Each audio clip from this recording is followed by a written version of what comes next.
But I think the bigger issue is that it's become acceptable in mainstream publishing to say no Zionists, which means for most of us, no Jews, or only Jews who pass our litmus test. And it is fine to say that in public. And that, to me, is what is the most shocking and the most troubling.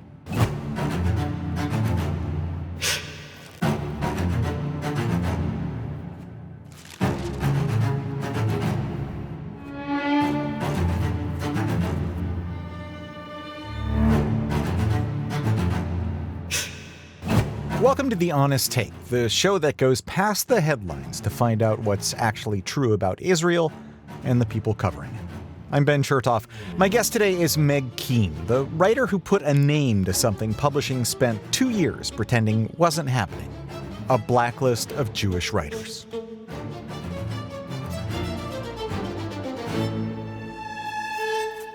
This past week, PEN America, the country's oldest and most prestigious free expression organization, put out a report on Jewish and Israeli writers being frozen out of publishing. Within 24 hours, its own president had resigned over it. Not because the report went too far, because it suggested, gently, with footnotes, that maybe boycotting Jews was a form of discrimination. Meg Keene wrote the Wall Street Journal piece that took it apart. And here's what makes her story different. For 15 years, she wasn't a political writer at all. She built one of the most read wedding blogs in the country, A Practical Wedding. 2 books, well over 150,000 copies, passed hand to hand between brides who'd never met. She got recognized on the street. She was, in her own words, the dream author. And then Charlottesville happened. Then Tree of Life. A woman who came up on the progressive left started saying the one thing that the space didn't want to hear. After October 7th, she sat down and wrote an achingly Jewish novel in a week. The big 5 publishers wouldn't touch it. One agent told her the problem was a single word: Zionist. Another said the book could survive if she renamed a character from Yael to Sue. So Meg made a choice. If they weren't going to publish her anyway, she'd tell the truth out loud. And she lit her own career on fire to do it. She writes the Substack, Field Notes for the Brave, which is aptly named. Meg Keene, welcome to The Honest Take. I'm happy to be here. Thanks for having me. So before we get into the broader idea of the cultural boycotts that are going on, I want to ask you to explain what the controversy is at PEN America, what happened last week, and what led to your story in the Wall Street Journal today. Obviously, we're taping several days before this comes out, but... So PEN America, which obviously is bills itself, is supposed to be America's sort of premier free speech organization around literature, put out a report on exclusion of Jews and Israelis in literary spaces. There's a lot of reasons that Jewish authors don't trust PEN America already, including their last CEO was essentially pushed out for being a Zionist. I mean, you can split that hair however you want to split it, but that right. was not great. And so I think a lot of us spoke to PEN America, not under duress, but we were certainly cautious. I've talked to other authors that spoke to PEN America and were very, very cautious about it. The report that came out was really good in terms of the research and was very much framed in a way that made Jews and also ran in our own suffering. We were really only brought to the table after, pro-Palestinian activists' pain was entered. So I think a lot of us were sort of torn last week between, well, at least this is getting attention and this isn't a great report. And that came out on Thursday. And on Friday morning, very early news broke that PEN America's president had resigned over the report. The Atlantic then did research and journalism around it. I ran an article on Friday saying that the writers that worked on the staff members that worked on the report, and I worked on it for months, had hidden the report from their own board until 2 days before, because they knew that if they shared it, or the implication was that if they shared it, the board would have pulled it. So the board knew 2 days in advance when it was too late to stop it. And he resigned in resignation. So it was a little bit too much free speech and for the president of a free speech organization. Right. And he, if I'm not mistaken, one of his arguments was that by arguing against cultural boycotts, that was somehow restricting the free speech of people who wanted to make cultural boycotts. Yeah. So it was interesting researching this for the Wall Street Journal article that I wrote. So the report itself tried to sort of have it both ways, right? They staked out a logically difficult position where they said that they were against cultural boycotts, but were not against people participating in cultural. Right.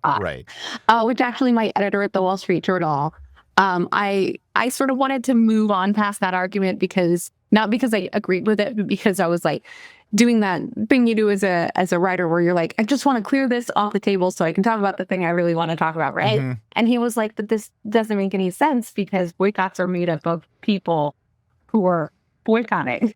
Right. Yeah. Well, I guess I need to talk about that. So what's really interesting is Penn, in the report, states that this is their longstanding position, that they're opposed to cultural boycotts. And when you go back and look at their history, that is in fact correct, right? That their former CEO, Suzanne Nossel, actually wrote in the Wall Street Journal at the beginning of the Russia-Ukraine war, opposing boycotts on and authors, pointing out that like further dehumanizes people. That's not the point of literature. It reinforces totalitarian regimes. It does the opposite of what you hope it is going to do. And then more interestingly, in 2007, they actually were talking about boycotts of Israel, and we're very clear about the fact that it wasn't acceptable yet. So they have a long history of like being very clear. I mean, the fact that cultural boycotts are bad. But now BDS is very popular. And so they were trying to have their cake and eat it too, right? They were trying to say, bad, but we don't want to make BDS uncomfortable. And they never mentioned BDS. That was actually not even, they were talking about the cultural boycott of Israeli publishing institutions. There's a cultural boycott of Israeli arts institutions. But he resigned specifically because he said that the report then implied that BDS might be discriminatory. I mean, ask me if it's discriminatory, but Right. So right. One of your sharpest lines in your piece in the Journal was that you wrote that when Penn discusses Gaza, it speaks in declarative sentences, and when it discusses Jews, it retreats into attribution, that Jewish writers feel, that they describe. Gaza gets first declaratives. What does that asymmetry tell you about the organization and the culture in general? This is not unique to Penn, right? I've actually been calling this out on Jewish Instagram for years in terms of the New York Times language, and how with Israel, suddenly Israel is at fault, and with Gaza, nobody's at fault. Like the things just happen, right? Cars just drive themselves into bombs, just blow themselves up. So it's part of a larger trend. But it was really noticeable in this report. As I read the report, I was trying to not throw my phone against the wall because I was going to need it later. But they make strong statements about how terrible Gaza is, the war on Gaza is, how, how much pain people have suffered. And it then becomes very, very obvious that they are not even willing to put anti-Semitism into their own mouths, right? And more than that, it really creates a culture, the language creates sort of a culture of questioning reality, right? The Atlantic used my quote and was like, they're using these highly anecdotal things like what Meg Keene said, which someone actually pointed out is like a little bit of a misuse of anecdotal in that like anecdotal should not imply that someone is lying, right? Like if I go to the store and I buy a gallon of milk, that's less anecdotal than it is a fact, right? I mean, it's anecdotal about the larger trend is like people going to the store to buy milk, and we're trying to prove it. But the way that they were never able and never willing to put the words in their own mouths really led to, the tone having a report of questioning, right? Like and gaslighting, really, right? Like they say they're feeling this, they say they're experiencing this, which leaves open the question, like, are they really experiencing this? I mean, it has the hint of when the IDF or Israelis are quoted as they say, but the Hamas, the Gaza Health Ministry, their stuff is taken as fact. Exactly. It's the same pattern that we're seeing across media. And, I feel compelled to say that I'm historically left wing. I'm like not historically someone who disbelieves mainstream media, right? But the way mainstream media is acting, the way PEN America is acting, the way these major institutions are acting is really ethically dubious at best. At the very least, you shouldn't have a double standard, right? Like if you're going to say authors feel this way, authors report, then you need to do the same thing when you talk about Palestinian activists, not say that they're facing, terrible, dire things, they're being deported, and they use the most extreme examples. And when I was researching this op-ed, I really dug back into PEN America and PEN International's archive on Israel, and it is it's Amnesty International level bias, right? Like they don't even refer to Israel as Israel; they refer to it only as Israel and occupied Palestine, like one word, right? And when and they like consistently make these logical leaps. They do a report that's on countries where authors are imprisoned or arrested, right?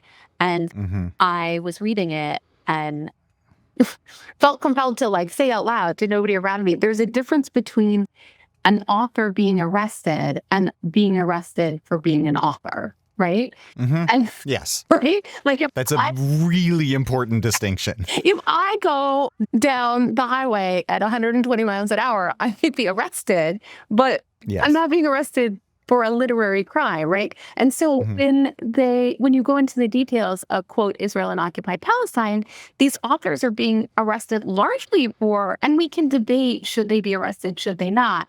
But they're not being arrested for being authors. They were arrested for like a very far left-wing Israeli was arrested for essentially making a speech saying that people should throw Molotov cocktails at the IDF, right? Like we can say, whether or not he should have been arrested, but he wasn't arrested for a literary crime, right? He was arrested for the crime of incitement. And further, they then literally, I was like, I have to read this twice. This is real. They count authors that the Palestinian Authority arrests on Israel's tab. So really? They were like, wow. Then at one point they were like, the Palestinian Authority also has problems with free expression. And I was like, tell me more about this. And they were like, we counted it because it's Israel and occupied Palestine. And I was like, okay, so that's how we're doing the numbers now. So, they don't have I would not say that they have a clean record. Right. I mean, it sounds not unlike the CPJ, the Committee to Protect Journalists, who have been citing, how terrible Israel is for intentionally killing journalists. Then it comes out that so many of these were actually Hamas terrorists who happened to write something or, propagandists for Hamas and, quietly removed off the list. Penn cites that too. So okay. Yeah. What's their take on that? Their take is exactly the same. That, okay. I was like, I'm fairly sure that we have now established that all these people were like senior guys at Hamas. But I mean, actually, one of the things that I thought was the craziest was there was apparently some incident with settlers beating up Palestinian journalists, which, I didn't research, I can't independently verify, but like, I'm not a fan of that behavior, right? It is so not behavior of the state, right? Right. We can argue all day whether the state is supporting, bad actors in the settler movement more than they should, but regardless, these were just bad actors, right? Like, you can't say that because some settlers beat up some people wearing a journalist vest, that the state of Israel, that's not on their tab, right? Right. But that is such a conflation that is now making its way into the mainstream, is calling all Israeli settlers. Right. All Israeli settlers, but apparently somehow all Israelis are also operatives of the state. Yes. Right. And then all of us are apparently all Jews everywhere are operatives of the state. Right. We're all Mossad. Right. I wish. So let's get into your history and how you came into being such an activist for Jews on social media, Jews in general. You are the most quoted person in the PEN America report.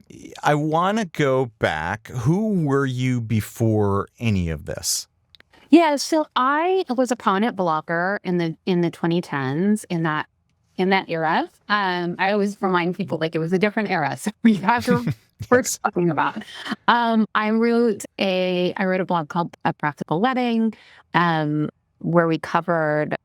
The title was a little misleading. We covered weddings, but also marriage and relationships with a feminist progressive angle. I was always publicly Jewish. I had a long conversion process, but I finished my conversion process. I mean, I normally talk about being a convert because we're not supposed to, but I finished my conversion process and my 4-year-long conversion process before my wedding. And so, it was public that I was converting and that I had a Jewish wedding, right? So I was publicly Jewish online from at get-go. But, they were different. I got married in 2009, right? It was really not an issue ever. And so it was a big publication. We were bigger than Stewart weddings, right? I got regularly recognized on the street. My husband regularly got recognized on the street, right? It was, it's a different era. I was very well known. And I had 2 books and then a second edition of my first book, but you have to sell a lot of copies before a Big 5 publisher is going to give you a second edition rewrite with your face on the cover. So I wrote a book called A Practical Wedding and one called A Practical Wedding Planner that combined have sold well over 150,000 copies, which is a lot for a book. And I'm very proud of those books. They really they must have reached 1 million people because they were sort of famously passed hand to hand. People would contact me and be like, I'm the 5th bride that's had this book. So they sold incredibly well. I think it was Kirkus or Blacklist that reviewed them as classics on the wedding shelf. And I was, a reasonably beloved author. I'm not a diva. I do my own press. I deliver books that are ready to go and need very little editing. I'm what's called the dream author, right? Was an author like that. There was always if you want another deal, it's on the table. So that was my history. And then Charlottesville happened. And that was my first moment of really starting to feel uncomfortable. I was writing from the left, from what at the time I would say was the progressive left. Now that same position is much more Federalist, I think. Charlottesville happened, and they were chanting Nazi slogans, and the response was basically like, support every minority except Jews. Yeah. But I didn't feel comfortable saying anything. It's very public in the progressive space. And then Tree of Life happened, and I really snapped, right? And I've always been very public about my opinions. So that's when I started speaking out, and that is actually the moment I think that Jinsa, that like Jewish Instagram, was born. All the big names now were all like, we all sort of started out together.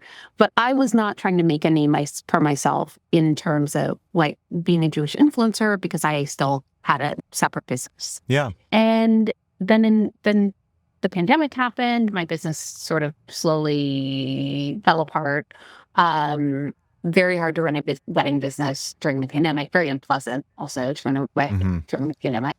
And then I have been in like a very strange period of transition, which I wouldn't wish upon anyone, but we all have those in our career. And in that transition, I got really interested in writing fiction. Well, I was convinced I could not write fiction. My entire career has been writing, but I was like, fiction is like this magical other thing. And then I decided I was going to try. And turns out if you're a writer, you're a writer, right? And turns out I was reasonably good at it. So I was writing fiction. I was writing sort of high and more literary romance. I'm not a great fit on the romance shelf, but like love stories, sort of centric, character driven. And October 7th happened. You all know how that went. I could not produce any creative content for the life of me. And then I got to a moment where I could. I literally sat down and had a scene that I had been carrying around in my head for decades. And I was like, I'm just going to see if I can write this down, right? Like I just needed my writer's block. Wrote down a scene and then came back to it a month later and was like, sent it to a friend. And a friend was like, this is a book. I wrote the book in 7 days. Wow. I edited it and had it out the door in 6 weeks. I mean, it was crazy. I was writing 10,000 words a day. It was like, you're a writer. Like those rare moments of writing where it feels like you're like handling something beyond you, and you're like your fingers are just right. So it all happened very quickly. I went out. I needed to get a new agent. Book agents are typically fiction or nonfiction, and my agent was nonfiction, and she had generally retired. So I had to go through the querying process like I was brand new. And for those who don't know, querying and finding an agent often takes years, right? Like for fiction, it will often take like 3 novels and 5 years. Best-selling authors that will tell you that it took them 3 authors and 7 years to find an agent. In 6 weeks, I had 20 full requests on my manuscript. And then I had 4 offering agents, and I had a couple of other agents who were interested in offering, but potentially timed out, because at that point I was like, it's a feeding frenzy. I have to make a choice.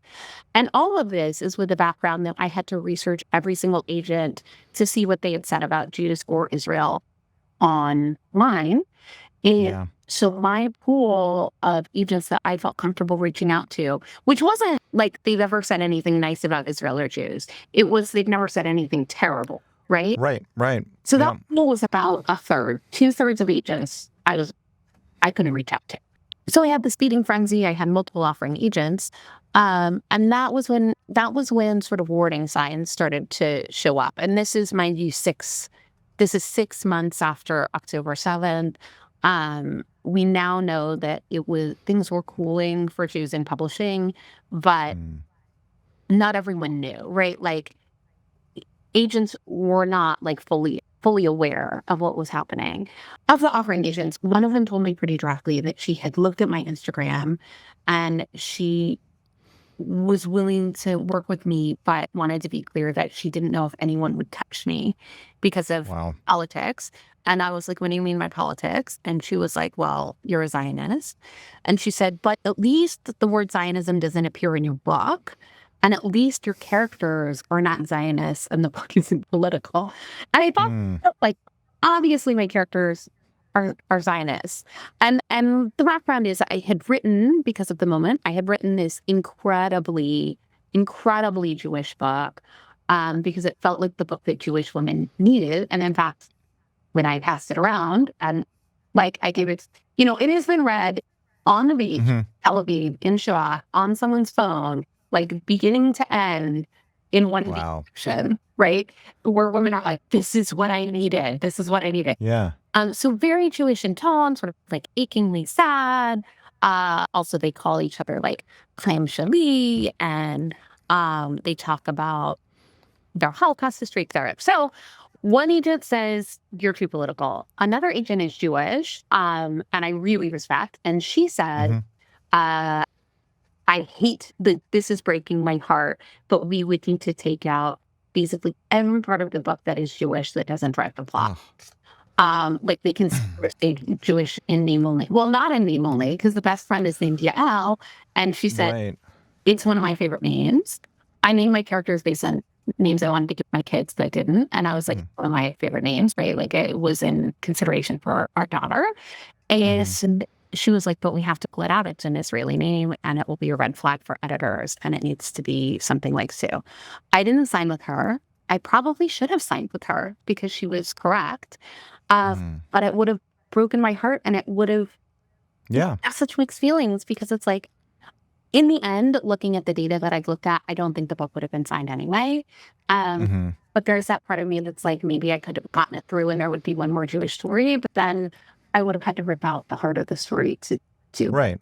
It went on submission to the Big Five. It didn't sell. It went on submission at the end of 2024.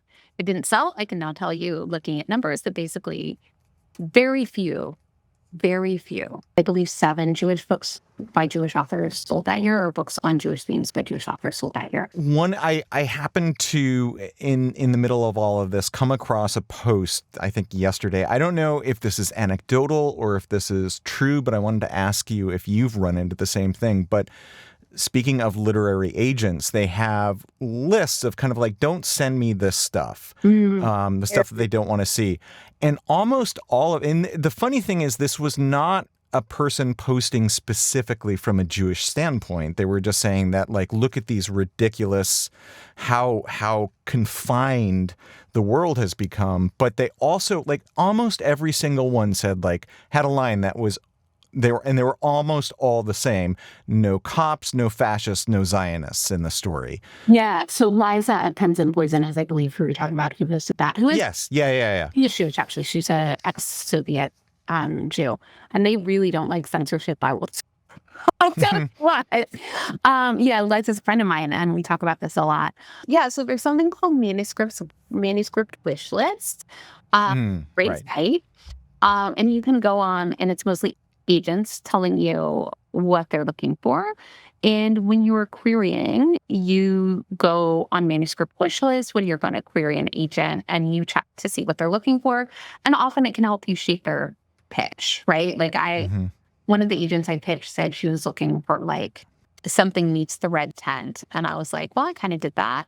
And then it's like a romance novel meets Jewish women, right? So increasingly, and I find this really fascinating, it's the same audience that is screaming their heads off about book banning, right? And book banning is bad. I'm not a fan. I mean, the tables at Barnes & Noble that have 1984 on it as, a banned book are being a little bit ridiculous. But like states like Texas are genuinely creating lists of books that can't be used in schools. And some of those are probably valid in that, like, maybe it's just inappropriate content. But it impacts authors and it impacts their livelihood and their careers. Because if you're on a book ban list in Texas, you can't then get gigs speaking to schools. And if you're a kid-lit author, that matters. So it is a real issue, right? But the same people that we're talking about book banning are then creating these lists on manuscript wish lists where they're like just incredibly narrowing the field. And sure, as an agent or an editor, you're creating a list and you're creating that to like match what you're interested in, right? Sure. Like I would not want to buy a bunch of like cop novels because that's not what I read. Were I an agent?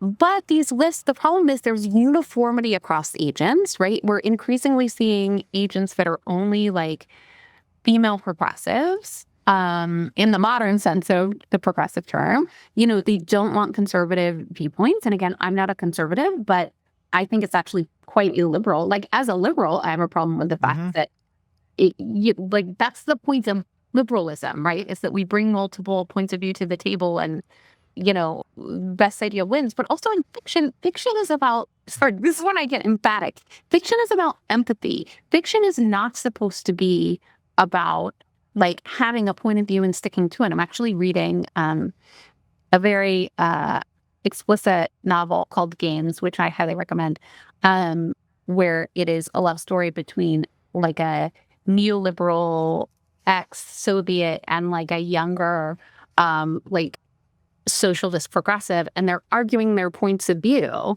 right? And the implication is not that one point of view is correct. It's that we exist in a world where we have different opinions, and fiction is a way that lets us into the minds of people that are not like us, right? Right. So increasingly, those lists do openly say no Zionists or no Zionist point of views were usually paired with Nazis. So it usually say no Nazis, no Zionists, which is obviously particularly offensive. And it's treated like it doesn't really matter if it's anecdotal or that's just one agent or that's just another agent. But I think the bigger issue is that it's become acceptable in mainstream publishing to say no Zionists, which means for most of us, no Jews, right? No Jews, or only Jews who pass our litmus test. And it is fine to say that in public. And that, to me, is what is the most shocking and the most troubling, right? Because there is no other minority voice than that needs to be driven out of the business if they were like, we don't want any, I don't want any books by Mexicans, right? Like, right. That's really racist. Or any books by somebody who supports the state of Mexico. Right. Because that's also insane. Right? Yes. Right? And like the Mexican government, like, there's cartel problems. Like, there's real problems in Mexico. Yeah. We don't even say like no Mexican authors. Or China or Russia or all these states that have or many of the Middle Eastern states that have very checkered human rights. Correct. Histories. Correct. I mean, China has actual concentration camps right now. That's fine. But again, it would be nuts if someone was like, I don't want authors by people with any sort of ability, not even support. If you have family in China, don't send a book.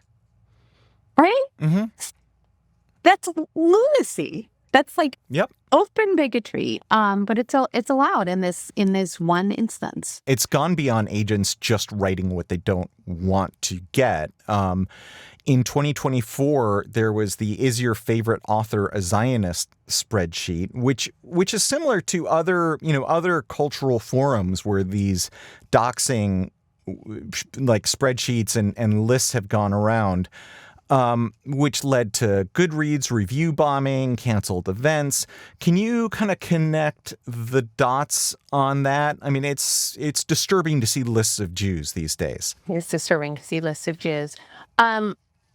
So before I even get into it, let me tell you that I was looking for "Is Your Author a Zionist?" So that spreadsheet, which listed a bunch of fiction authors who were almost entirely Jews, and that listed sort of their purported crimes, and then marked them color-coded, like green, red, yellow, in terms of like, they've that poor Sarah J. Maas, who's obviously selling just fine. She's a huge, really probably the biggest romantasy author right now.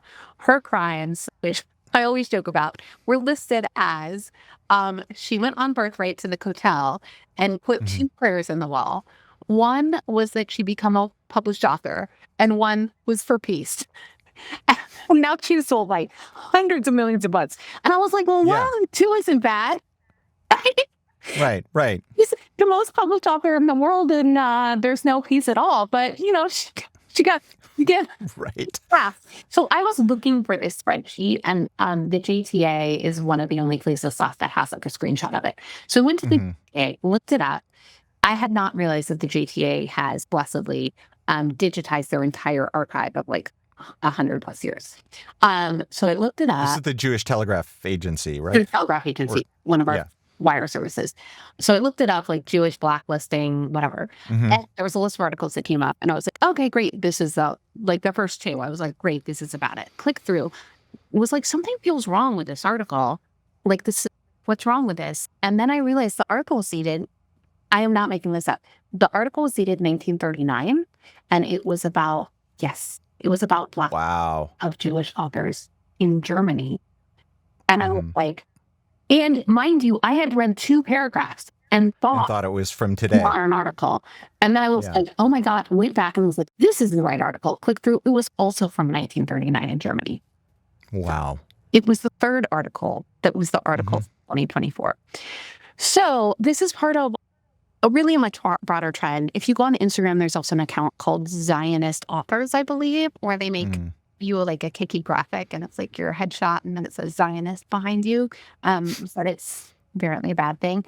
And book talk on TikTok is just a cesspit of this, where they talk about problematic authors, and most of them problematic authors has become sort of a code for Zionists. Reds is also bad. I assume Blue Sky is bad. But the reason it really matters is it is part of something that's much bigger and more entrenched in publishing. As I started talking to people, I have discovered I've talked to, this is one of those things where I hate to cite like Trust Me Bro as the source, but it's tricky to find anyone that will go on the record. But I've talked to multiple people that worked within Big Five, in the Big Five presses, in marketing or in administration. And the reports are very consistent, which is that discrimination inside is like very real, and like it's not abstract. But one of the biggest places it's coming from is that Big Five is increasingly reliant on influencer marketing, like everybody else, right? Right. So they have influencer marketing teams and groups, right? And those influencers will not work with Zionist authors or with authors perceived to be Zionist Jews, right? And more than that, those teams, if a author is signed who they feel is Zionist, who they are not asked to work with, they will bring it up in meetings and say, like, why did you sign this genocidal Zionist? Like, we are not sure we want to work with you as a company anymore. And this was really best sort of shown with the St. Martin's Press boycott, which started right after October 7th. A marketing staffer at St. Martin's Press, who basically was Jewish like the rest of us, I believe has family in Israel. I have seen the screenshots that she posted, because they are still on Books for Him. She did like pray for, this was on October 7th. Pray for the like, she reposted stuff that all of us reposted. And so she was targeted by influencers as being Zionist, but specifically they said she was anti-Arab, she was racist, and she was Islamophobic. And because of that, they started the St. Martin's Press boycott, which has never officially been called off, to be clear. And it caused, St. Martin's, I don't know if they actually lost book sales, but they certainly lost money. Like, as someone who's run a publishing company, they certainly lost money, right? They had to put out PR statements. They had influencers that wouldn't work on major books. And major books not written by Zionists, major books written by anti-Zionists. They wouldn't even work on those books.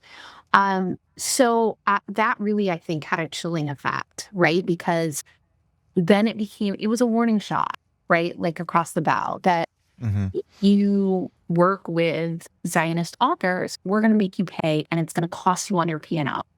And publishing is an industry that is absolutely run by the P&L. So, I always equate it as like, if your option, and this is all quality aside, right? And let's be honest, there are a lot of terrible romance books that get published. There are a lot of terrible books that get published. Quality is not a prerequisite for getting your book published. So people will be like, maybe your writing is just terrible. Maybe your book is just terrible. Maybe all these Jewish books are just terrible. And I often am like, even if that was true, like some of them should get published because we publish terrible books all of the time. But if your option, just using me as an example, right? Because I don't want to use someone else. If your option is you can pick up a novel from me, a very public Zionist, or you can pick up a somewhat similar novel, like just say, let's call it romance, even though my books are not like entirely, but let's just call it romance, right? You can pick up a romance novel from me, a public Zionist, or you can pick up a romance novel from Sue, who is just like a white lady with no Israeli politics. Even if you think my book will sell better because I have, an audience and I have dedicated social media and I have a track record, whatever, you know that it is going to cost you, right? That I may make you $1 million because publishing makes a lot more than authors do, right? Like I make $1 and a book. I may make you $1 million, but I may cost you $1 million in terms of boycotts and time with your PR department and crisis PR, right? So in that sense, especially in a world where nobody's talking about this and nobody is calling it out, obviously you're just going to sign Sue, right? You're not going to sign me.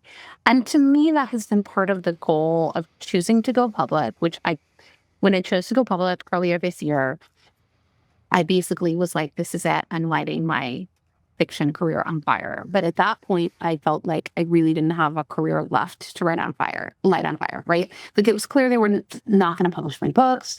It felt clear that they weren't going to publish my nonfiction either. And so I was like, if I have nothing to lose and I have a platform and I have like a historical precedent for speaking out, and I already have a Reddit hate forum, right? It's not like trashing me is new. I might as well be the person who like throws themselves on the pyre and lights their career on fire. But it's just like, why sign me if you can sign someone easier? But the reason I think it is so important for us to make this public and try to break through, not just in Jewish media, but in mainstream media, is publishing needs to be shamed, right? They are able to do this because, in large part, people in publishing, it's not that, especially senior people in publishing who are, older generations, it is not that they hate Jews. It is that they are catering to the loudest voices in the room, the voices that are going to punish them, and that are going to shame them. And Jews have thus far gone quietly, basically, right? Like we have not made noise. And so they have not had to face what they're doing. And they have been able to tell themselves they are doing the right thing and they are doing the moral thing. And at the end, I don't know if Big Five Publishing is ever going to do the right thing. But the other sort of piece of this is that means we are going to have to build our own institutions. And that means, as a community, we have to understand why Jewish literature is important, why we have never survived without our memory and our text and our tradition. And, people are going to have to be perfectly frank, people are going to have to open their checkbooks. Yeah. And that's how we survived as a people. We have so many hospitals with Jewish because we needed them, and because Jews who were successful wrote checks because they understood it was needed. So I think it's multifaceted, but I think we are just at the point where staying silent is not serving us, and we know how to do this as a people. That I have found is a recurring theme through other areas of the Jewish world in general, is that we have to start supporting ourselves the way that we supported everything else. And apparently the statistics, you can look these up, but the statistics, obviously Jews, huge donors, right?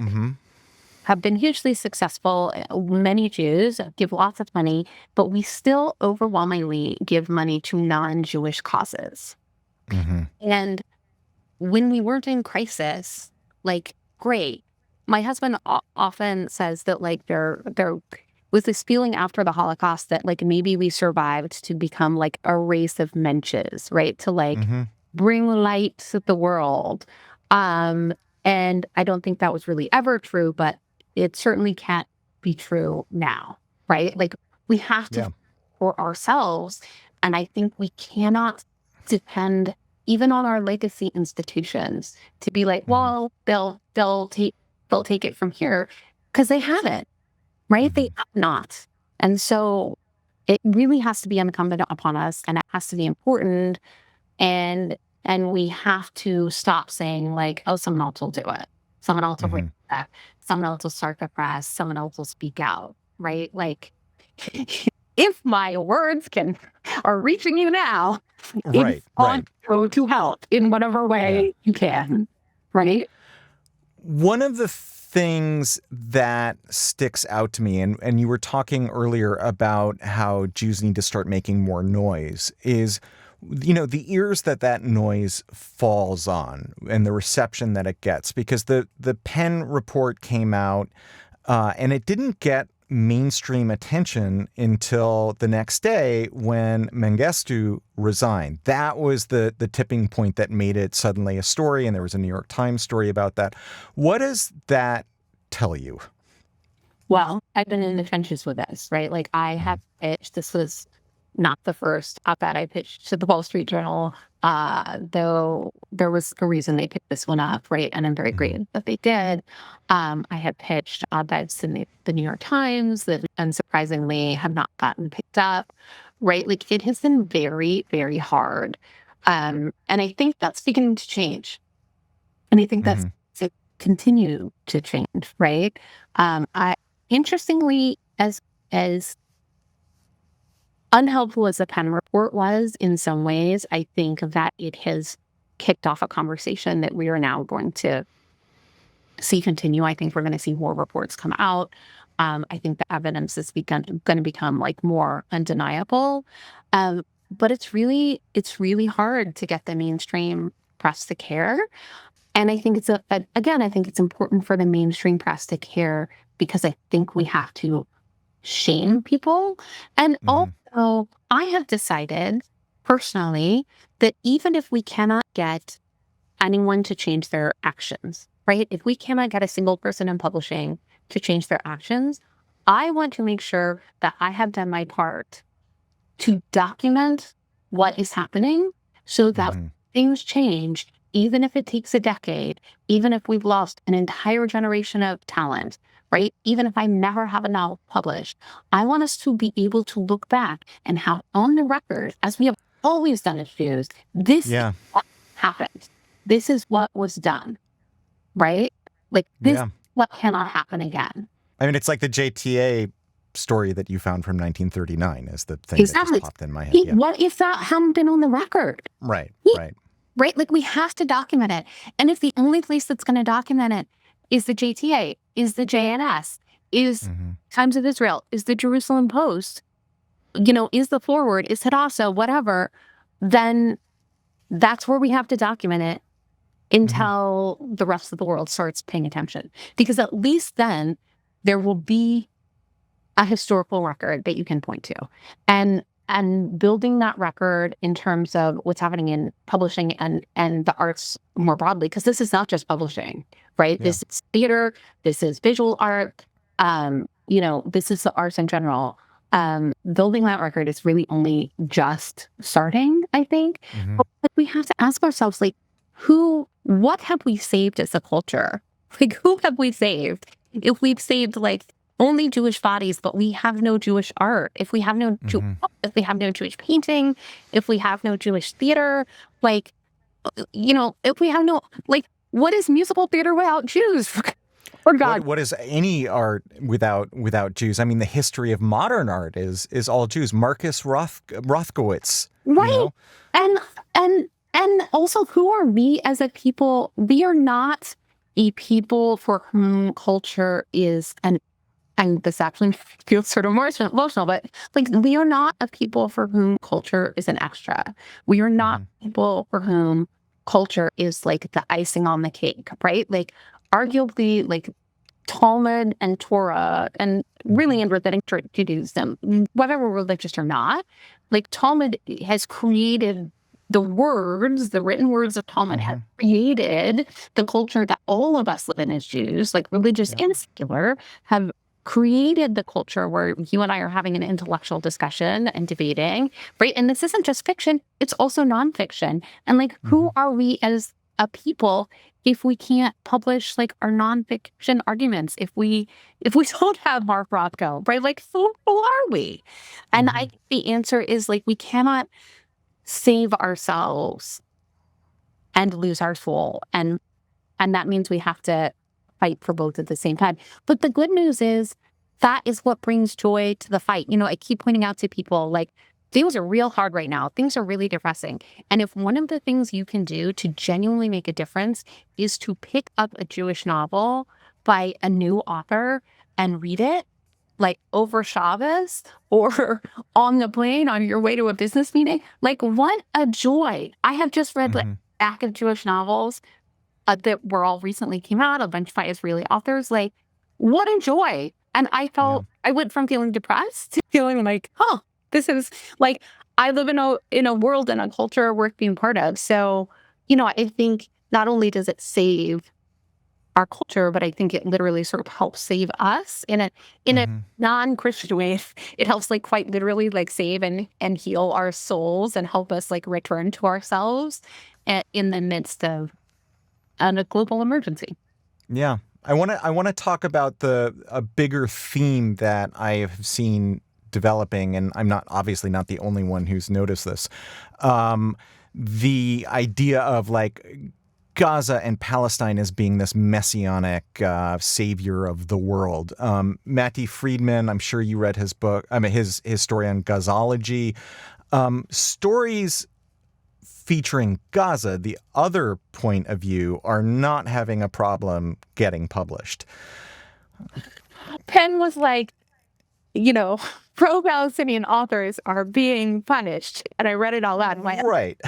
Was like by multi-book deals. Like, is there a punishment by like prominent bookstore placement?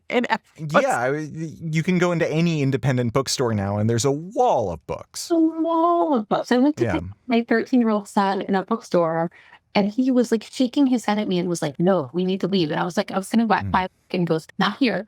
I'm like 13-year-old, and finally I walk him outside, and he's like, tears are in his eyes, and he was like, "I have to show you." And then he walked me back in to this like Gazology shelf that he had looked at that was truly, I mean, to be clear, I am always, like most Jews, I think, I am in favor of more books, of more points of view. Yeah. I do not think that these books should not be published. I think they can't be the only thing published. But also, as Matty Friedman like pointed out, there are a lot of really ridiculous books, right? Like really, truly, like, you know, gay rights in Gaza or whatever. And like, one of these books.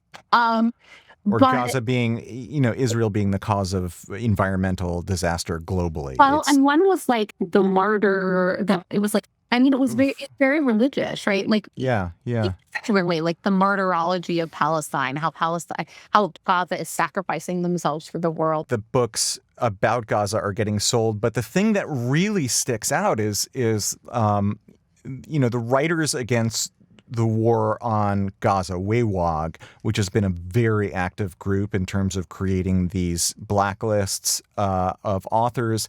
They posted something.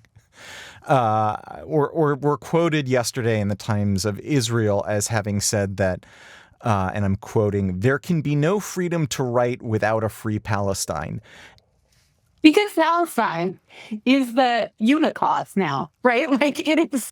It's astounding. Yeah. So people like, do you still how big Gaza is? Like, I don't think people understand. I went to Israel for the first time last summer, and I'm from California, right? And I was, this country, also, the bottom half is desert, right? Like, yeah. No one's really, like, there's some bad, like, but it's not, like, really inhabited, right? And I was just struck by, like, especially as a Californian, it takes me 2 or 3 days to drive the length of my city. Like, I was like, oh, we drove down from Tel Aviv to the Gaza envelope, and I was like, what? That's it? You know, there are parts where it's like from the Green Line to the beach, involved. Yeah, I mean, you could walk it in a not too long a time. Israel is not the center of the world, and Gaza is like tiny, tiny. But it's not. And also, like, writers against the war in Gaza. I'm always like, so I'm sorry, who are like writers for the world war in Gaza? Like, I was there during the war. We were running to bomb shelters with Israelis. There's a reason, right? There's a reason we're, the hostages were not back. But it's not like Israelis, conservative Israelis, liberal Israelis are like, God, this is a fun war, and we're so excited that we get. Yeah, exactly. Nobody is for genocide. Right. No one was like, I was just October 7th. I was just waiting for a great war. Right. Like, nobody's for this, right? Like, we want peace. We want to not have to send our kids, to war. We want to not have to be slaughtered. We want to not have to run to bomb shelters. So it's just the entire thing is built on a false premise, right? The movement isn't helping Gazans, right? Like, Gazology books they're not helping Gazans. They're not really about Gazans. They're not really about Gaza, right? They're whatever they are, they are like certainly what therapists call projection times like 1,000. Israel is like every evil that has ever existed in the world, and Gaza is every good that has ever existed in the world. So for a young writer who has their first manuscript, who's looking to shop a book, what is your advice? Who's somebody who's seeing this very pessimistic view, what is your advice to them? I mean, every time I get asked this, it's such, it's such a struggle, because I want there to be clear answers that there are not, right? I think that what is probably most important, and I struggle with, and I know other writers struggle with, and I'm not published in fiction, but my writing has been my career since 2008, right? So I also remind myself that I have like resilience. I have professional success. I'm in my 40s. I know who I am in a way that makes me have a more stable foundation than like God and remember all of us at 21, right? Right. We're just a ball of ambition and like don't know who we are yet, but who we want to be. Anyway, I think it's really vital. And so many writers are that young and in writing programs. I think it's really vital that we keep writing, even if there isn't a place for the book to be published yet. I will also say that, I have been able in the past few months to talk to people in the industry, and I know that things are coming. People are working on things. Editors are working on things. Checks are starting to be written. There'll be more need to be written. Agents are working on things. Israeli agents are working on things. So I think we're going to start, I really hope at least, that we're going to start to see a little bit of a shift, even if we have to pull that off internally. Like, I don't have a lot of faith that Big Five is going to like look at reports and then be like, oh, we're being bigots. But I do think that it really scares me every time I hear, and this was in the Penn report, they interviewed, I believe, a professor from a writing program in Israel who said that their students are struggling even to write because they're like, I don't even have a place to submit these books. Like, no one wants to voice. And you go into like, I do not personally go into Facebook ever, but you go into Facebook groups of Jewish writers, and a lot of them are saying they're not even writing anymore. And I think we have to keep writing. It's anything I've learned through like deciding to light my career on fire and speak out is that when we are stuck in inaction, it's very depressing, if nothing else, right? Like, there comes a point where you have to move into some kind of action. And sometimes the action is going to the page, right? Yeah. And I also think that it's important that we document these moments, right? Like, the book that I wrote, it wasn't set post-October 7th. It was set pre-October 7th, but I think it's really important that even though I'm a 2 years better, and many like Stanford creative writing classes better writer now, and if that book ever gets published, I need to rewrite it and whatever. But I think it's really important that I got that on the page in the moment and the place that I was as a writer right after October 7th, right? Like we can't go back and recreate that. So I think that it's important that we get, fiction writers are not, well, unless you're Hemingway, fiction writers are not directly taking our life and putting it on the page and, well, sort of sometimes, but whatever we're doing, whatever alchemy is happening, we're still taking our experience, taking our life and putting it on the page. And I think that it's wild that we keep doing it through this time period. So are there places to submit your books right now? There's some. Hopefully there will be more soon. Are there enough? No. Is it easy? No. I also don't think that telling people everything's fine when it's not fine helps at all. It just feels crazy. So it's not easy and it's not fine. But I think we have to keep turning to the page. And I think it's also probably helpful to look back at moments of crisis in world Jewry in the past where people kept making art and kept writing and, doing what they could. Because it's what, even if it doesn't get published right now, it is what keeps us alive and it keeps us a people. A couple of good Jewish books you recommend. Okay, so I'm going to say the names without butchering the authors' names. You can find the show notes. Love and Other Enchantments just came out. It's great. Mazel Tov, one word. Oh God, it's such a beautiful book. I tend to recommend things that are very sexy. So it's a very sexy, coming of age story around someone's bar mitzvah. Sexy and smart, that's what I like. Mrs. Lillenblum's Cloud Factory, also an Israeli book. That one, if you're Jewish and have ever gone to a company or been in Silicon Valley or, had stock options, please read. It's absurdist in such a phenomenal way. And even though I disagree with him on politics around the Jewish state often, I went back and I reread Cavalier and Clay, Michael Chabon, and what an amazing book. That book holds up. I read it on my honeymoon a million years ago in 2009.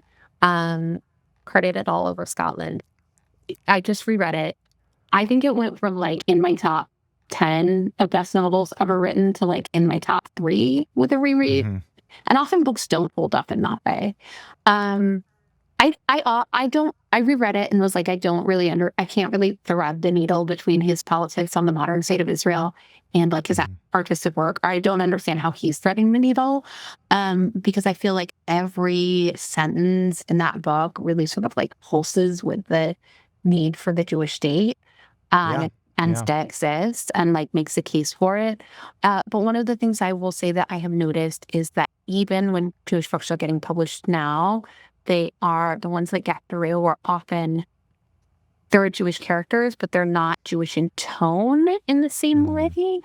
And when I went back in books published in the 2000s and the very early 2010s, and of course everything before that, Cavalier and Clay, every sentence of that book is Jewish. Yep. The whole tone of it is Jewish. So go back and, if you haven't read that, read it. And my advice for people on that is always that the first 20 pages of that book are a little bit of a slog. And you just have to get through them because it will not continue to be a slog. And it will be the most life-changing novel you've ever written. So go read it and just remember that I told you have to get to page 20 before you can stop. And then it will change your life.